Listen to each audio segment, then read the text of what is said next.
Joining this discussion now, two political commentators, Jamie Allman from 97.1 FM Talk Radio and Fox 2's Charles Jaco. Gentlemen, is this a matter of morality or civil rights? Jamie?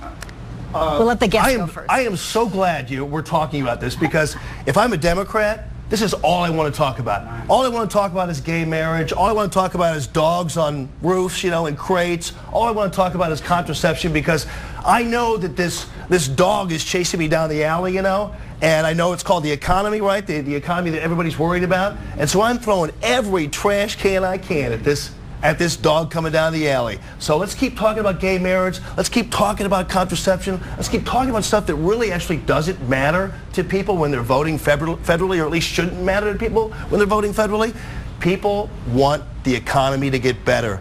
Democrats right now don't have any good ideas to make it better. That's why we're talking about gay marriage and all this stuff all of a sudden. Interesting enough that the Republican Party is the one who kept saying that gay marriage was the spawn of Satan, and that all of these side issues. 2004 was a wedge issue. Look, at the end of the day, nobody cares except for frankly, the people who are on the wrong side of history.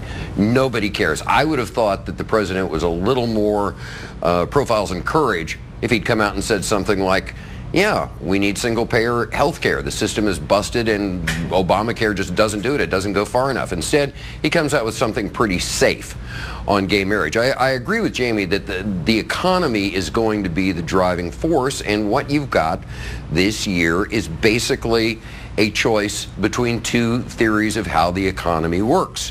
One, the Obama theory, other, Romney and, Bain Capital and that sort of stuff. And it's a very clear choice. Once you clear away all the smoke that's going to be thrown around about this, people are going to vote, I think, basically on who they trust and which system they would trust to run the economy. The president's got a lot of explaining to do because the economy hasn't done well.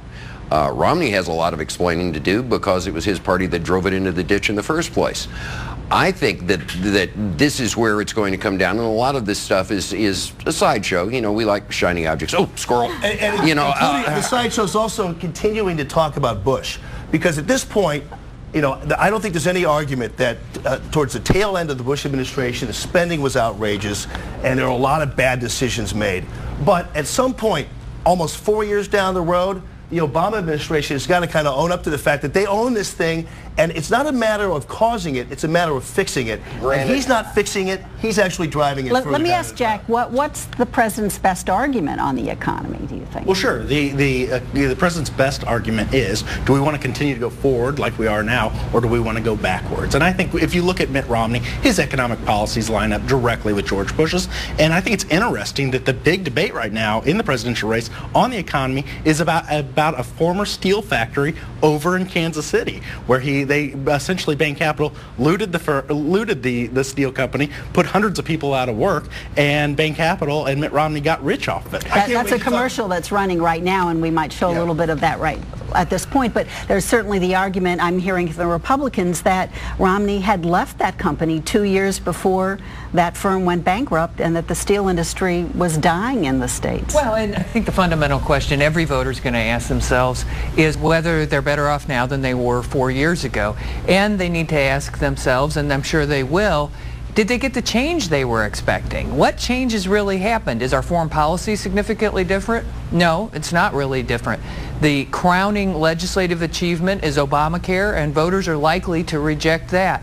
In fact, the Supreme Court may reject it soon. And if you talk about the tail end of the Bush administration, because that's the only part of the Bush administration that you can talk about being hard on the economy, and what was different about the last 2 years of the Bush administration, the Democrats were in control of Congress. So the change that was promised never came, and any change that has happened has been in a direction away from what the voters have wanted. Which is fascinating, because I think the Republicans are going to ignore the fact that they did all this damage, and now somebody's been hired to come in. It's like cleaning up the frat house after a big party was held. Look, the Bush tax cuts, while we were fighting two wars simultaneously, were not only outrageously bad economically, they were a moral failure. And yet we are still stuck these years later with the results of them. I think the argument is going to be made on both sides that's fairly simple. The Republicans are going to say, hey, look, are you better off? Obviously not. therefore you should vote for our guy. The Democrats are going to say, hold the phone. Remember when the economy tanked? Remember all of these funny money investment vehicles that nobody could figure out? If you want the poster child for that, vote for Mitt Romney. So it's going to be fear versus fear, and the idea is who's going to scare the other guy the most at the end of this And will our political commercials scare the heck out of people to the point that they won't know who to vote for? But one thing though, tax increases when the GDP is down is miserable policy too. And back to the steel company. Jack, I love you, but listen to this. We should be talking about the coal company that closed 6 months ago because of Obama's EPA. You guys can talk all day long about the steel company, the Bain Capital deal when Romney wasn't even there. But we're talking companies closing, plants closing, coal companies closing because of rampant regulation that has to be removed by the next president no matter what. I think one of the problems you're going to have this time around, besides the economic arguments, is the personality argument. And I think, the Republicans have just nominated their version of John Kerry. He's a likable enough guy who has zero connection with people on the campaign trail.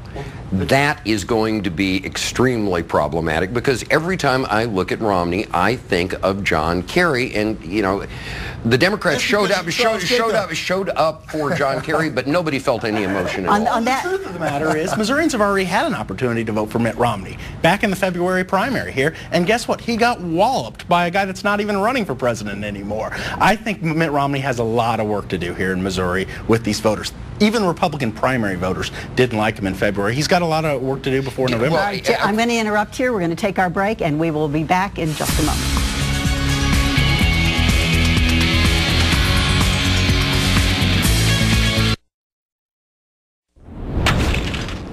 And the discussion continues with Catherine Hanaway, Jack Cardetti, Jamie Allman, and Charles Jaco. Another Facebook viewer questions, Anthony wants to know, how are the candidates going to deal with balancing the budget? Let's start with Catherine. Well, I don't think there's any question, but that significant cuts are going to have to be made and to restore our fiscal house to order. And it does mean that everything is going to have to be on the table. And frankly, it means hard decisions for everybody across America in businesses and households. I think most importantly, we do have to put some fairness back into the tax code. The 50% of Americans who are not paying federal income taxes probably need to start paying some federal income taxes, but the richest of the rich and the corporations who avoid taxes, they need to pay their fair share too. So it's going to take sacrifice in programs that people like, and it's going to take more taxation. Now, you're not going to hear any presidential candidate say that, but if we don't all make those sacrifices, we're going to end up like Greece and the other European countries. Mm-hmm. Jack, can a candidate talk about this, do you think, logically and with good common sense? Sure. I think the question becomes who makes that sacrifice. Does the middle class bear the brunt of that burden, or is that sacrifice spread out amongst everybody? I wouldn't look any farther than Missouri. Right here in state government, Governor Nixon, a Democrat governor, has balanced the budget 4 years in a row without a tax increase, unlike some other states. Thanks to the Republican-controlled legislature. The last time we had a Democrat governor who had a Democrat legislature, they tried to raise taxes time and time again. In the last 3 years, he's actually had to cut money after they passed the budget to make sure the budget's balanced. I am wondering who among the candidates is going to have the guts to say, look, austerity is a fraud. Things are, Keynesian economics is not dead, and right now, if you keep cutting, if you want this country to end up like Great Britain is right now, keep hacking away at things, and you will succeed. I think there's a long-term fix, but I think people who talk about slicing budgets right now are more than willing to drive us back into the ditch of what happened in 2008. You can't tax enough to make up for the levels of spending that we have now. You couldn't do it. It's impossible. If you took everything from every rich person, seized all their property, their cars, everything, you still wouldn't make up for the overreaching government spending that we have right now. You wouldn't be able to do it. The Republican Party has been opposed to cutting anything from the defense budget, including the F-22 fighter, which apparently is a weapons system that kills its own pilots. My question is, though, is there going to be a presidential candidate brave enough to actually look out at the American people, even the middle class, even the people who are receiving handouts, and say, when we talk skin in the game, we're just not talking about going after the rich guy, which, by the way, the rich population, one of the few productive segments of our population, by the way. They're hiring people, they're starting businesses, they're contributing to the economy. They're the reason why we're able to spend the way we spend. But when you talk about skin in the game, is there anybody going to be brave enough to look at the person who's getting the handout, to look at the person who's kind of on the dole, to look at the person who's not as productive and say, where's your skin in the game? I don't think handout, dole, and not as productive. It smells to me like you're talking about anybody earning under 30 grand a year. Absolutely not. No, I'm talking about people. My opinion is that there should be nobody who's treated differently in the tax code. I'm for a flat tax. I don't believe the rich guy ought to be paying more than the middle class guy.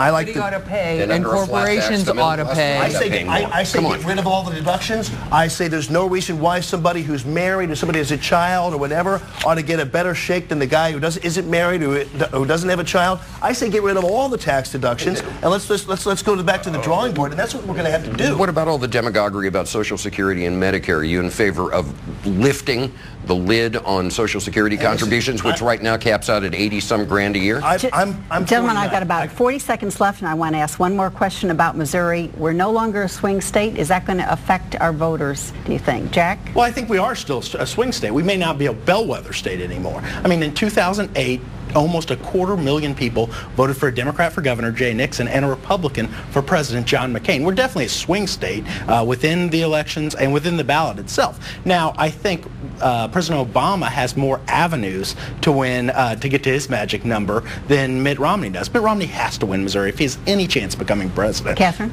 Well, it's absolutely going to make a difference for voters. I managed the Bush campaign here in 2000 when we were still a bellwether state, a swing state. We had 29 visits from either the soon-to-be president or vice president. You're not going to see the candidates here as much, and it's unfortunate for voters. And I do think that Jack's right, that because our voters are so independent-minded, neither candidate should take this state for granted, and they should get here. Thank you very much for joining us today, and we'll be back in just a moment with some final thoughts.